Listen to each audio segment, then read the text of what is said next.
Fala galera, muito boa tarde, sejam todos bem-vindos ao nosso canal da Equipe Gol.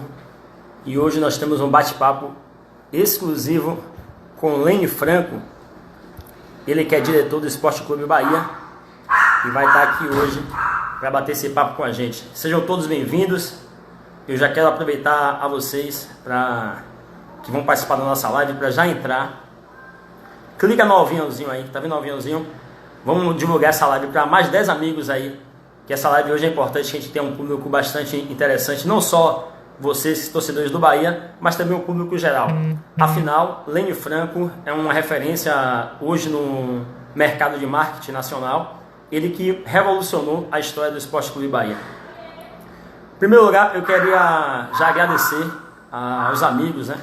Já que nossa equipe não tem seguidores, nós temos amigos que fazem parte dessa família chamada Equipe Gol FC. Nós rompemos a primeira barreira de 1000 seguidores, então a gente quer agradecer do fundo do coração a cada um de vocês que curte, que compartilha, que corneta também o nosso canal. Isso é importante e que isso seja só o início dessa jornada.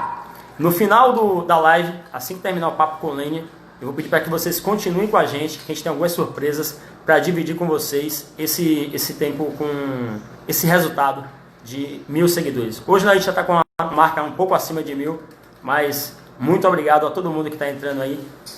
Eu não vou falar o nome das pessoas para não ser injusto com quem está entrando aí, mas tem muita gente. Já vou adiantando aqui, a gente vai ter uns sorteios e a gente vai divulgar como serão esses sorteios no final da nossa live. Então, assim que acabar o papo com o Lene, por favor, continue aqui com a gente, que a gente vai divulgar isso para vocês. Espera só o Lene conectar aí, para a gente começar esse papo. E só para quem não conhece Lene Franco, ele é diretor do Esporte Clube Bahia, é diretor de negócios, desde 2013 está no clube, quando o clube passou pelaquela intervenção, e de 2013 até 2020 o Bahia mudou o seu patamar de credibilidade no mercado nacional, e é isso que a gente vai discutir com o Lene assim que ele entrar aqui com a gente, tá bom? Só aguardando o Lene dar um ok. Pedir só para a produção talvez entrar em contato com o Lene, que ele não entrou por algum motivo. Mas enquanto isso a gente vai falando aqui, ó. Já vou adiantar, a gente fechou umas parcerias com alguns empresários do comércio e estão chegando para ajudar a Equipe Gol, e no final vocês vão descobrir promoções maravilhosas. A gente tem uma boa quantidade de prêmios para distribuir com vocês. Afinal, vocês fazem parte desse canal, fazem esse canal seguir. Beleza? Vamos tentar o contato aqui com o Lene. Ele não está online ainda. Mas enquanto isso, vamos continuar aqui o bate-papo. Quem está entrando aqui? Cleiton Guimarães, grande Cleiton, presente aqui. Rosângela, Felipe Silva, Joel, Jaqueline, Doceria Dai Cardoso, que é nossa parceira aí, ó. Dai Cardoso, parceria forte aqui com a Equipe Gol. Arlane, grande Arlane, uma das pessoas que fazem esse canal acontecer, tá sempre divulgando o nosso trabalho. Grande Joel, Henrique, Luiz Henrique, arquiteto, figuraça aí, ó, profissional de qualidade, viu? Quem quiser, segue aí, ó, ARK, desculpa. Jonathan Pereira, Vinícius, Dedé City, Aninha, Ana Dias está com a gente também. Vinícius, grande Pedro, me diga aí como é que está Paçoca e Pipoca, seus filhos. Lucas Carvalho, grande Lucas, grande jogador de futebol de Camaçari. Regina Rufino, Reinaldo Pereira, todos chegando aí para a live. Alex também entrando agora, Isaura. Grande Léo Soaia, saudade de você, Léo Soaia. Faz tempo que a gente não se vê. Só aguardar o Lene entrar aqui na conexão. Eu acredito que teve algum problema com o Lene. Vamos fazer assim, ó. Eu vou entrar em contato com o Lene. Vocês ficam... Pronto, o Lene acabou de entrar. Vamos lá.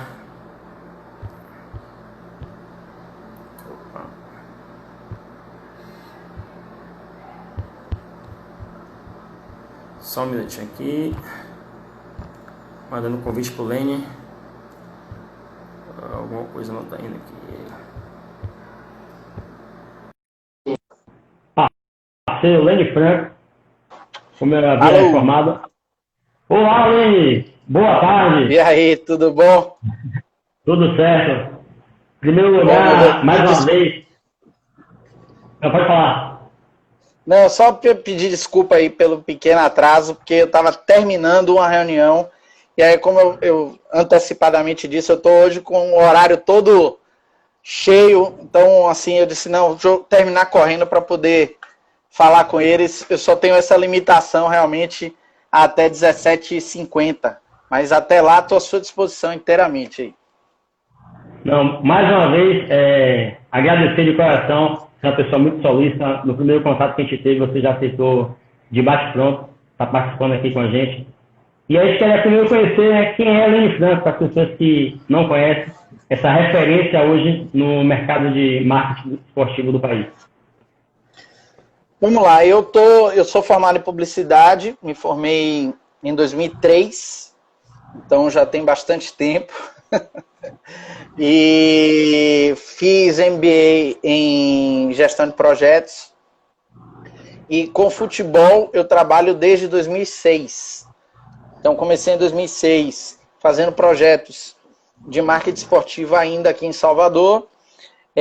Conheci um holandês que veio olhar um jogador aqui e se interessou para levar o menino para fazer teste. E aí ajudei, né, no processo até que o menino fosse realmente fazer o teste. O menino fez, passou, foi contratado pelo time holandês. E aí esse agente FIFA da Holanda me chamou para trabalhar com ele em São Paulo. Que ele ia se mudar para o Brasil, ia fixar residência e queria alguém para trabalhar com ele. Eu aceitei a proposta, fui para São Paulo e passei praticamente 4 anos em São Paulo atuando na gestão de carreira de alguns atletas e também fazendo scout, que é o trabalho que já é popularmente chamado de olheiro. Então viajava aí o Brasil todo atrás de jogadores com perfil para jogar no futebol holandês, que era muito o foco da gente. Passei esses anos em São Paulo. Quando eu voltei para Salvador, meu pai tinha ficado doente e eu resolvi voltar para cuidar do meu pai. Meu pai faleceu e eu resolvi me fixar novamente em Salvador. Trabalhei um tempo na Federação Baiana de Futebol, com o intuito ali de formar um departamento de marketing. Só que aí pouco tempo depois, que aí foi bem nesse período da morte do meu pai, eu preferi me afastar de futebol, porque futebol é algo que você não tem tempo, você trabalha 7 dias por semana, 24 horas por dia, e aí eu disse, pô, eu preciso ter uma coisa mais normal agora, uma vida mais normal, até para cuidar de minha família, de mim. E aí fui chamado para trabalhar na universidade, nessa universidade coordenando a área de comunicação, somente os laboratórios, e nos laboratórios, lá a gente tinha tudo, laboratório de TV, de rádio, edição. Então, assim, para quem é da área de comunicação, aquilo parecia uma Disneylândia, né? Assim, muita equipamento, tudo disponível. E aí eu comecei uma brincadeira com os técnicos do laboratório de fazer um web TV nos estádios. Na realidade, a ideia da gente era ir para o estádio gravar a torcida e não o jogo. Então era pegar aquelas figuras de arquibancada, entrevistar, criar quadros de humor. E aí a gente começou a fazer. O primeiro vídeo já deu 30 e poucos mil acessos, aí o segundo 50 e tantos mil. Eu disse, ó, esse negócio pode ser que vale a pena. E aí começamos a fazer por conta da Web TV, que aí eram 4 pessoas e todo mundo fazia de tudo. Então eu era apresentador, eu era cinegrafista, o repórter também era editor, todo mundo fazia de tudo. E aí eu fui chamado para ser comentarista de rádio também. Comecei a comentar numa rádio em Salvador. E nesse processo de estar fazendo Web TV e estar fazendo o programa de rádio, rolou ao processo de intervenção no Bahia, em que o presidente foi deposto e o interventor assumiu para convocar novas eleições. Quando ocorreu o período da intervenção, as assembleias, eu cobri as assembleias num esquema de câmera na mão mesmo, para pegar ali um bastidor e tal. E aí teve a eleição de Fernando Schmidt, e uma das pessoas que estava ali vamos dizer assim, na equipe de transição, indicou meu nome, disse, tem uma pessoa que tem feito um trabalho aí pela torcida mesmo, que eu acho que pode ser interessante trazer aqui para o clube. Aí me chamaram para uma entrevista, eu fiz a entrevista, 2 dias depois eu já estava pedindo demissão da faculdade e indo para o Bahia. E aí já se vão 7 anos. Não, legal. E aí, você chega em 2013, já com o Schmidt, né? E a partir daí você está, no caso, já são a terceira gestão, né? Passou o Marcelo Santana e agora o Belintani, você continua dentro do Bahia. Isso, já o terceiro presidente, a terceira gestão. Eu costumo dizer que a gestão de Schmidt foi uma gestão muito importante para a gente dar um freio de arrumação em toda a bagunça que acontecia no Bahia naquele momento. Então, apesar de curta, foi uma gestão de 1 ano e 4 meses, ela foi necessária para que as coisas fossem... que a gente entendesse como é que o clube funcionava, entendesse de onde é que a gente teria que buscar receitas, cortar despesas. Então, ela foi uma gestão basicamente só para isso. E aí, já o segundo passo, que foi a gestão de Marcelo, era a gestão de criar procedimentos e organizar o clube e recuperar a credibilidade.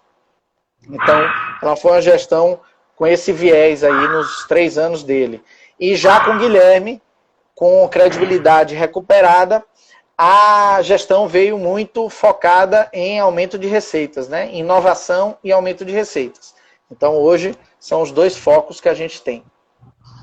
Você falou em receita, e aí é bacana entrar nesse assunto. No passado, a receita de um clube de futebol basicamente vem de bilheteria e venda de atletas. Se eu estiver errado, você me corrija. Hoje, o marketing representa muito. Eu queria entender qual o percentual do marketing hoje nas receitas do Bahia. Porque na realidade uma coisa que é importante esclarecer é que o marketing não é... Porque existe vamos dizer assim, as pessoas se confundem com marketing e publicidade. Publicidade é só uma ferramenta. Então, quando você vê uma ação feita para sócio, aquilo dali é a pontinha de uma das coisas que a gente faz. Então, o marketing é responsável por toda a captação de patrocínio, o marketing é responsável por desenvolvimento de projetos, o marketing é responsável por muitas coisas dentro do clube. A gente costuma brincar que o marketing, a função do marketing é trazer dinheiro, a função do financeiro é cuidar do dinheiro e a função do futebol é gastar o dinheiro. Então, basicamente, é assim que acontece. Então, a gente, no dia a dia, a gente tem que se preocupar em buscar mecanismos que façam com que o Bahia aumente suas receitas. Aí você pega, assim, receita com patrocínio. Ela não é uma receita que tem muita elasticidade. O que é que eu quero dizer com isso? O valor que você vende o patrocínio, você não vai vender no ano seguinte pelo dobro. Você pode vender pela mesma coisa mais 10%. Então a elasticidade é muito pouca. Onde é que você vai ter mais elasticidade? É em venda de jogador, porque você pode ter um super craque, aí você consegue uma venda muito grande. Você vai ter elasticidade na bilheteria somada a plano de sócio, porque o plano de sócio pode ir crescendo gradativamente, como vem crescendo do Bahia. Então, em 2018, a gente tinha cerca de 14 a 15 mil sócios. E esse ano, 2020, a gente chegou até a atingir 45 mil sócios.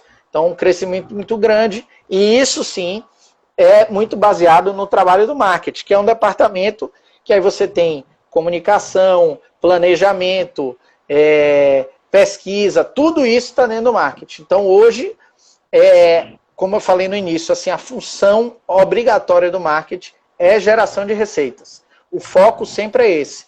Todos os desdobramentos, como as ações com sócio, brincadeiras, interações, redes, tudo isso está dentro de uma caixa grande, que é o marketing, subdividido em pequenas caixas, que é marca esquadrão, plano de sócio, comunicação, tudo isso está englobado.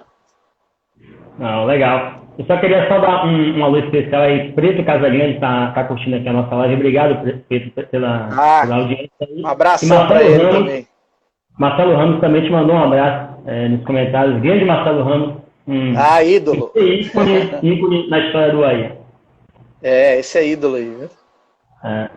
Então, para continuar, uma coisa que você falou legal, e aí talvez essa subida de patamar do Bahia também se deva às ações afirmativas, né? O Bahia, nos últimos anos, é pioneiro, na realidade, com esse tipo de ações.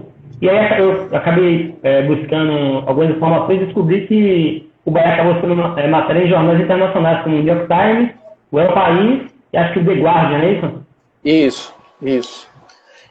O projeto de ações afirmativas já foi um projeto trazido pelo próprio Guilherme, quando ele assumiu o clube.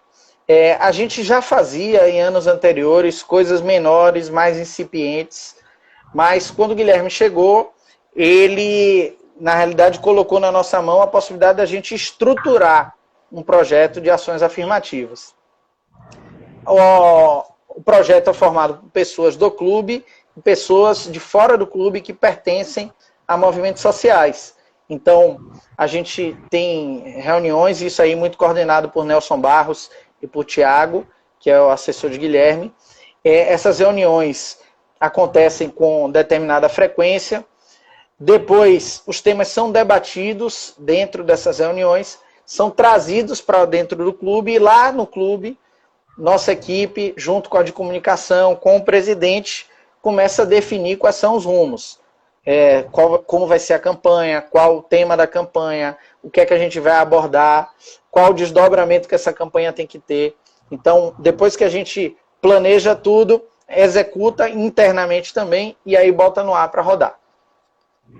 Bacana. Dessas campanhas, eu vou citar algumas aqui. A campanha do óleo foi uma campanha que teve uma repercussão muito grande, aquela camisa manchada com óleo. E a campanha de reconhecimento paterno. Eu acho que essas duas campanhas, elas deixaram um legado importante também para a sociedade, não apenas uma campanha publicitária, mas uma campanha que deixou o legado. E eu gostaria que você falasse sobre isso. O quanto é importante não apenas fazer uma campanha apenas publicitária, mas deixar um legado para a sociedade. Que eu acho que pelo tamanho que é o futebol, pelo tamanho que é o Bahia, isso é muito importante. Isso é de fundamental importância para a gente. Assim, quando a gente começou a fazer as campanhas elas paravam no vídeo, vamos dizer assim. A gente publicava os vídeos, ia coordenando essa repercussão, respondendo às pessoas, mas ela não tinha um desdobramento. Então, a segunda fase, vamos dizer assim, do projeto do Núcleo de Ações Afirmativas era de que a campanha deveria ter alguma entrega além da comunicação. Então, o caso emblemático, como você falou, da campanha do reconhecimento de paternidade, a gente transformou a Loja do Bahia, em parceria com a Defensoria Pública, num centro de atendimento para exames de DNA gratuito. Então, as pessoas que queriam ir realizar seus exames de DNA lá, iam e gratuitamente realizavam. E aí, caso desse positivo, o nome do pai iria para o registro de nascimento. São 5,5 milhões de pessoas no Brasil que não possuem o nome do pai na certidão de nascimento. Então, a gente entendeu que aquilo era algo que impactava muito na vida das pessoas. E eu lembro que até por coincidência, no Fantástico, passou uma matéria, um especial sobre isso, sobre pessoas que tinham, inclusive, problemas psicológicos que carregaram a vida toda por não ter o nome do pai. E gente que brigava para ter esse reconhecimento. Então é algo que mexe muito com as pessoas. Então a gente realizou diversos exames, foram quase 200 exames realizados em 5 dias, com um índice de pessoas, de fato, comprovadamente pai alto. E aí a gente tem a certeza que o Bahia modificou a vida delas. Então não foi só um gesto publicitário, mas um gesto humano, de alguma forma ali a gente modificar a vida delas. No caso da camisa manchada de óleo, a gente leiloou 4 camisas, e essas camisas, 100% do dinheiro foram revertidos para os voluntários que estavam realizando as limpezas. Então, veja que agora as campanhas buscam sempre isso. Além do publicitário, o que é que a gente pode entregar e devolver à sociedade? A gente fez mais recente, agora em 2020, a campanha pelo uso do número 24, que Flávio acabou virando o atleta do clube com o número 24. Basta para você ter ideia como isso é impactante. A seleção brasileira, por exemplo, nunca teve um jogador com camisa 24.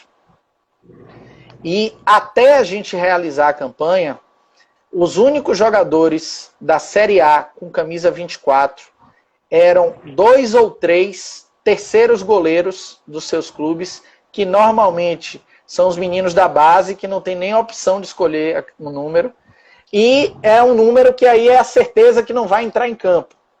Então, a gente conseguiu quebrar esse paradigma. Flávio hoje, até por decisão própria, ele deixou de usar número 5, ele só usa 24. E vários outros clubes começaram a usar 24. Então a gente ia convidando eles a usar, inclusive até Gabigol usou em um dos jogos a camisa 24. Então, assim, simbolicamente é muito forte, porque hoje é o principal atacante brasileiro, e ele ter topado a ação. Foi uma ação que foi abraçada até por uma empresa grande como a Brahma. A Ambev abraçou a ação para poder aumentar essa repercussão. E aí, como você falou, a gente teve matéria no El País, no The Guardian, New York Times, todas falando. Então, assim, Bahia conseguiu nos últimos tempos uma repercussão internacional, não para falar de futebol, mas para falar de como o clube se preocupa em fazer com que o mundo seja melhor a cada dia. Então, isso acho que é o grande legado que a gente tem deixado. Então, só outra campanha, você acabou falando da campanha do Flávio usando a camisa 24, teve a campanha também, acho que o nome da campanha é Não Há Impedimento, que acho que é um tema muito pouco debatido, existe muito preconceito, a gente sabe que existe muito preconceito no futebol, e quando o Bahia teve essa ousadia de se colocar no mercado com esse aspecto, houve alguma reação adversa, até de conselheiros mais antigos e tal, algo desse tipo? Não, de conselho não.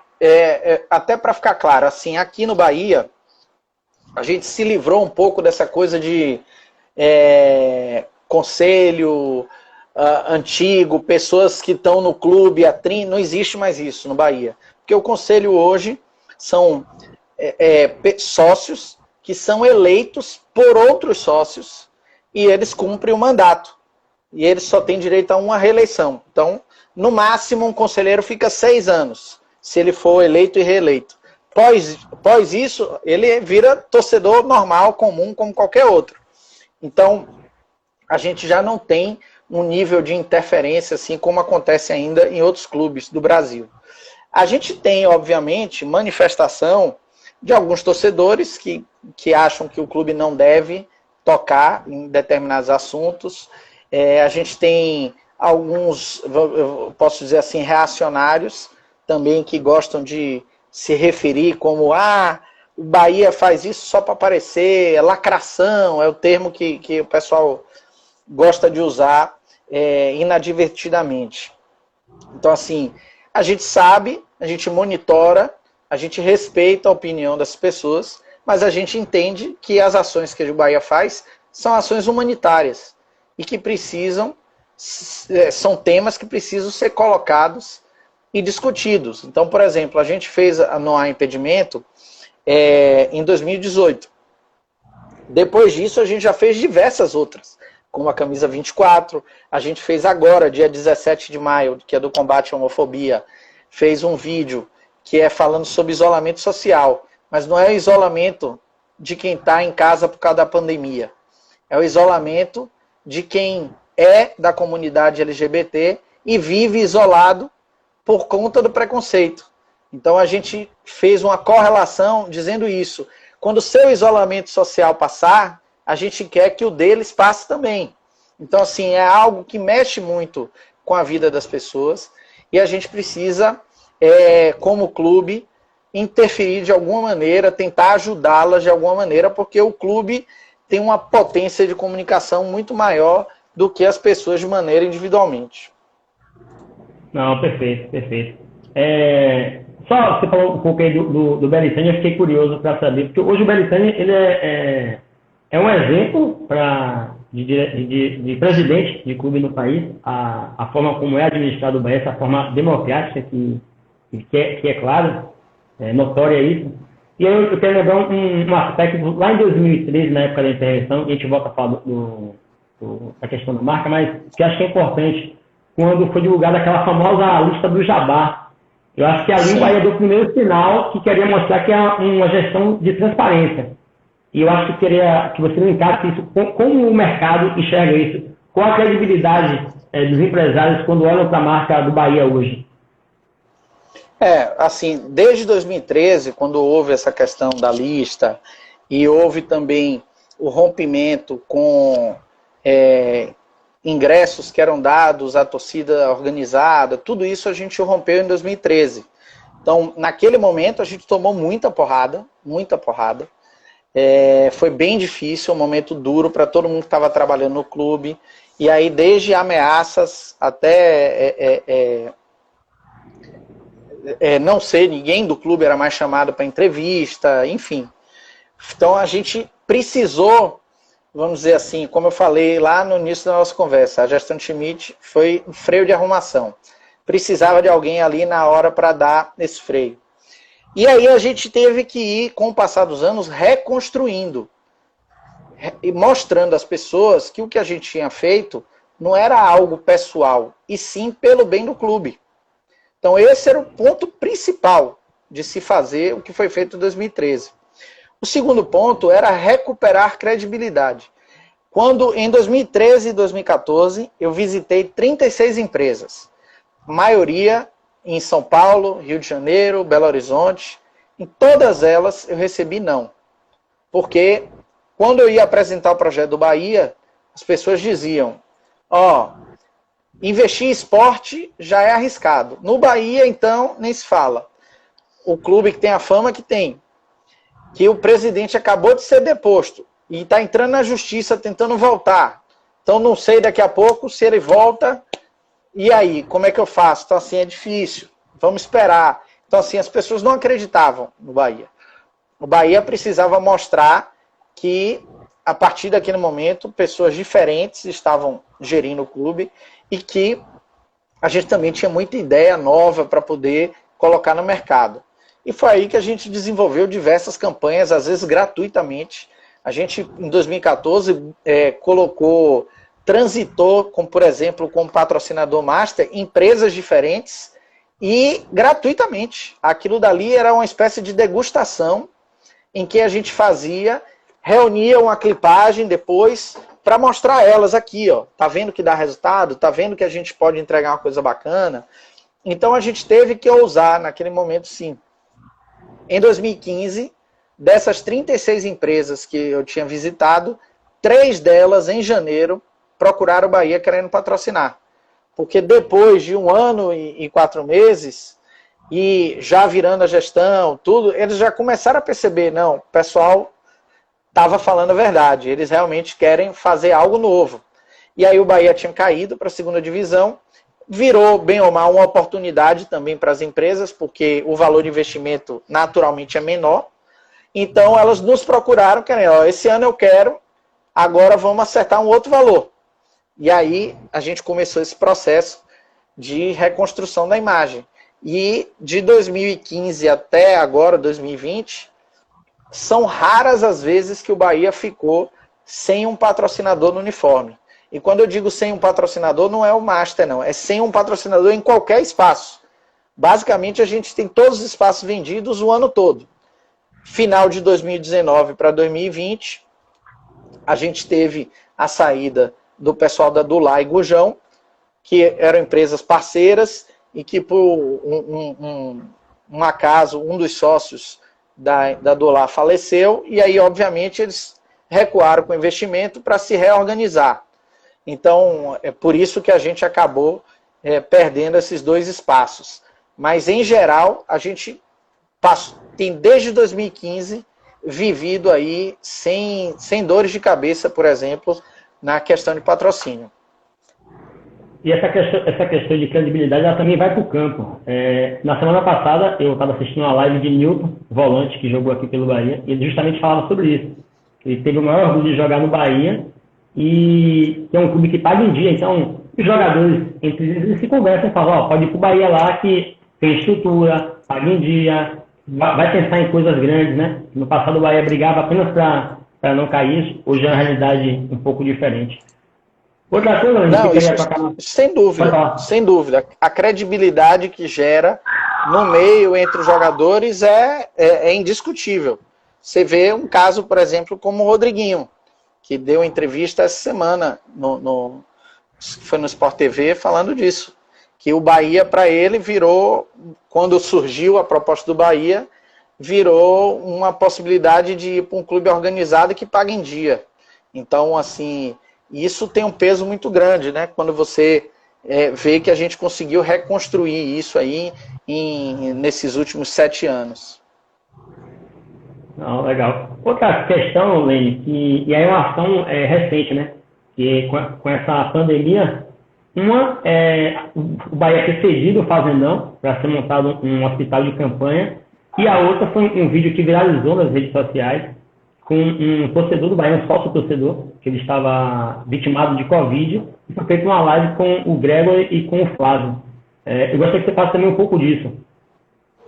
A gente tem dentro da nossa equipe, e aí eu falo comunicação e marketing, que a gente trabalha junto, uma maneira muito tranquila de criar as ações. Então, por exemplo, um dos nossos colegas recebeu a mensagem da irmã do sócio que estava internado. E aí ela falando, meu irmão está internado, e meu outro irmão saiu do hospital, mas esse irmão ainda está internado. Será que o Bahia não podia fazer alguma coisa? E aí rapidamente a equipe decidiu, vamos pegar aqui 2 jogadores, ligar e tal. E aí fizemos a ligação. Foi muito emocionante, porque ele se sentiu ali acolhido. E isso faz com que nosso trabalho faça diferença, né? Porque deixa de ser só um trabalho, assim, vira um prazer enorme você conseguir tirar das pessoas essa emoção por conta do Bahia estar ali abraçando. Então isso foi muito bacana. Já em relação ao hospital de campanha, o próprio presidente, quando a pandemia foi lá para o dia 17 de março, né, que foi decretada mais ou menos assim, a pandemia, vamos dizer dessa forma, e aí a gente com o espaço do Fazendão fechado por conta do processo aí para possível venda, e aí ele teve a ideia de oferecer o Fazendão. Aí consultamos os órgãos públicos para ver se fazia sentido, fizeram a visita técnica, viram que seria muito fácil para readaptar, né, porque eram quartos, era a hotelaria da base, então você tinha os quartos com ponto de água, ponto de luz, ar-condicionado, então era rápido de você preparar, não precisava sair do zero. E aí foi executado e está lá funcionando. Tá bom. Para finalizar essa parte dessa história fantástica da transformação do marketing, eu queria chegar no assunto marca esquadrão. O Bahia também é pioneiro nesse sentido, porque não existe, não sei agora, mas não existia nenhum clube na Série A. Sei que tinha clubes em outras séries, divisões mais baixas, com marca própria. Mas eu queria que você falasse um pouco da marca esquadrão e o sucesso que é hoje essa marca esquadrão, inclusive democratizando o acesso ao torcedor até a camisa, né? Que o Bahia, como você sabe, é um time de massa e tem algumas pessoas um nível social um pouco mais baixo, que não tinham poder para ter uma camisa do Bahia. E hoje é possível graças à marca Esquadrão. Isso, a marca Esquadrão também era um projeto em que Guilherme, na sua campanha, a presidência vinha falando muito. Logo que ele assumiu, foi a primeira reunião que eu tive com ele, ele já pediu que a gente começasse a estudar sobre o assunto para ver quanto tempo a gente precisaria ali para uma, vamos dizer assim, transferência de marca grande para marca própria. E começamos a fazer os estudos. Um colega nosso chegou para o processo, que é Serginho, que é hoje quem cuida, o gerente da marca própria. E aí, quando Serginho chegou, ele ficou dedicado a toda a parte de análise econômica, tentar entender os modelos de negócio. Eu já sou muito focado muito na parte de produto, já conheço muito da parte de produto. Então, a gente foi unindo forças ali entre todos no clube para desenhar o nosso modelo. Porque o modelo de marca própria não é uma receita de bolo, em que você reproduz de um lugar para o outro. Você precisa trazer para a sua realidade e entender de que maneira você vai fazer para poder alavancar as receitas do clube, ter um material de qualidade, não ter um problema na própria subsistência ali do clube no dia a dia, enfim. A gente foi construindo esse projeto e aí ele levou ali em torno de 9 meses para sair do papel e virar realidade. Então tá bom. Lênin, como você está com o seu tempo, eu não sei quanto tempo ainda tem contigo, ainda tem mais quanto tempo? Eu consigo ainda mais 20 minutos. Então nós temos tempo para explorar. Tá com uma folguinha. Queria falar contigo sobre como o Bahia está se preparando para esse novo momento agora, obviamente de queda de receitas. Como o Bahia está se estruturando para isso? A gente tem tido reuniões aqui diárias para tentar criar alternativas de manutenção das receitas, porque, obviamente, a gente está tendo uma queda muito grande, né? Porque, principalmente, as duas principais fontes de receita, vamos dizer assim, que é o pagamento da Globo e o pagamento da Tanner, a gente recebeu, vamos dizer assim, uma bomba no colo, porque a Tanner não pagou e a Globo só pagou 30% do valor que era o combinado. Então o impacto disso no dia a dia é muito grande. Hoje eu lhe digo que o que está fazendo o clube conseguir rodar para pagar as contas do dia a dia é o plano de sócio. Sem o sócio, o clube hoje estaria assim com um problema gravíssimo. Então, por isso que a gente tem esse apelo quase que diário de que o sócio se mantenha em dia. Quem não é sócio ainda e puder virar sócio, vire. Quem tiver inadimplente, puder ligar para tentar negociar, ligue. Enfim, porque é o que segura hoje o clube, é o plano de sócio. Então, todos os dias, a gente tem criado aí alternativas para ver o que é que a gente consegue agregar nesse momento sem as partidas de futebol, né? Para que a gente ofereça algo diferente para eles. Então, a gente tem feito essas ações diárias, fizemos algumas ações que foram os 2 jogos, as reprises, né? De Bahia Fluminense e Bahia Internacional, do Campeonato de 88, com venda de ingresso virtual, associada ali à disponibilização de cupons no app do Bahia. Enfim, a gente tem todo dia pensado e criado coisas para que a gente mantenha o nível do plano de sócio com o seu número de associados sem ter nenhum tipo de queda, que essa é hoje a nossa principal fonte de receita. Hoje você consegue mensurar o percentual hoje de redução dos sócios ou não? A gente tem um percentual de inadimplência, né? Assim, antes da pandemia, nossa inadimplência era de 8%. E agora, com a pandemia, nossa inadimplência está em 30%. Então, assim, cresceu muito. A gente sabe da dificuldade que as pessoas estão passando, não tenha dúvida. A gente já concedeu desconto, está tentando, né? De toda forma aí ver como é que consegue mobilizar. Mas a gente entende que nem todo mundo vai conseguir, que tem muita dificuldade. Eu imagino que semana que vem a gente consiga aí lançar um novo pacote aí de ações para mobilizar, que a gente está aí desenhando né, durante essa semana. Então, assim, o que for possível a gente vai fazer, o que estiver dentro da realidade, do que o Bahia puder abraçar, a gente vai. A gente já está aí com o monumento Juntos Venceremos, que está sendo construído lá no CT, que é um escudo do clube com o nome dos sócios, que já é uma forma de homenageá-los. Enfim, o que a gente puder fazer, a gente vai fazer. Legal. Ô, Lene, a produção me sinalizou aqui que a gente começou a live um pouco antes de você entrar, então a gente tem 10 minutos aqui, e eu queria falar uma coisa agora do seu particular, né? É sobre o prêmio Conafute. Quero que você até possa falar e possa convidar os nossos seguidores também a entrar lá, dar um likezinho lá para você. A gente está concorrendo ao prêmio. O prêmio é como melhor executivo de marketing, mas eu refuto isso. Porque, na realidade, o prêmio é o Bahia que está concorrendo, não sou eu. Ali eu estou como um representante, eu não trabalho só, eu tenho todos os meus colegas do meu lado trabalhando.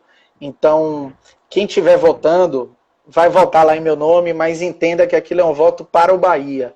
Então, eu acho que o principal é a gente ver que um prêmio que é nacional, que já criou a credibilidade no mercado, que, salvo engano, são 6 categorias no total, e das 6, 3 categorias o Bahia está concorrendo. Então, isso que eu acho que é o mais importante, é a gente ver que o nosso trabalho está sendo reconhecido pelo resto do Brasil, a gente começa a virar referência, o Bahia virando referência, modelo para outros clubes. No finalzinho do ano passado, o próprio presidente Guilherme foi chamado, aliás não, foi o começo desse ano, pela diretoria que estava ali ocupando, o conselho que estava ocupando o Cruzeiro, para que ele pudesse fazer uma palestra ali para os dirigentes do Cruzeiro de como era o modelo de gestão do Bahia. Então, o Cruzeiro há poucos anos foi campeão de Copa do Brasil, bicampeão brasileiro, e hoje a gente virar referência para um clube como o Cruzeiro, e outros casos também, que a gente é muito consultado, e isso é muito bacana, porque a gente começa a consolidar o Bahia, não só como no lugar onde ele sempre deveria ter ficado, que é um lugar de posição muito forte no cenário brasileiro, mas um cenário, vamos dizer assim, de performance administrativa e que vai se refletir também em performance dentro de campo, porque a gente sabe que esse trabalho ele é gradual e os resultados vão vir. Então, a gente tem que lembrar que até o período da intervenção, o Bahia chegou a ficar 10 anos sem nem ganhar Campeonato Baiano. E pós-intervenção, todos os anos, o Bahia teve algum sucesso dentro de campo. Ou o Campeonato Baiano, ou Copa do Nordeste, ou acesso da B para A.